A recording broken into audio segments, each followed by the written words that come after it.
for our next Future of Work episode.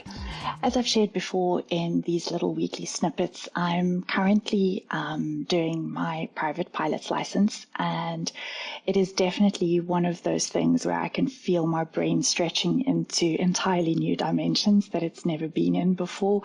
That is both terrifying and beautiful all at the same time. And the last 3 weeks, the last 2 weeks have been really breakthrough weeks for me with regards to this. And I really wanted to share some of the things that I've experienced because I think there's a lot of applicability to business. And last week I was practicing landings with my instructor, and there's this one piece of the landing, like right before you get to the runway, where you have to flare up and basically ensure that you're landing on the two back wheels and not the front nose wheel of the plane.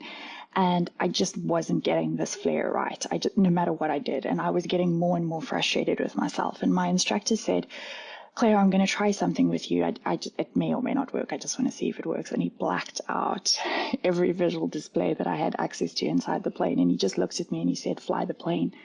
And I got really ratty with him. And I was like, "You're not doing this. You're not doing." And he was like, "I am doing this." And it's so interesting. I realized, I was losing time, losing ground, had to get myself landed on the ground, and I didn't have my displays. And it's so interesting. I literally took control of the plane and flew the plane, and my landings were perfect from that point forward for the rest of the practice.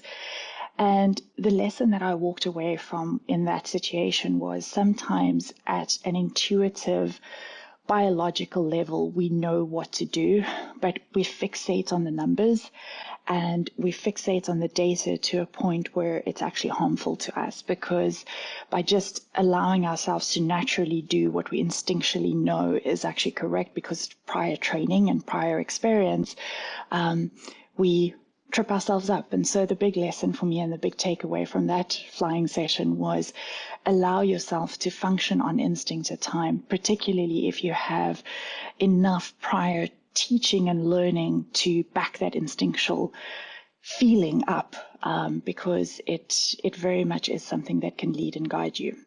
Will we always be flying without displays? Absolutely not. We know that better pilots have displays and passengers are safer with them, but there are times where you need to trust what you know instinctually to do as a business leader.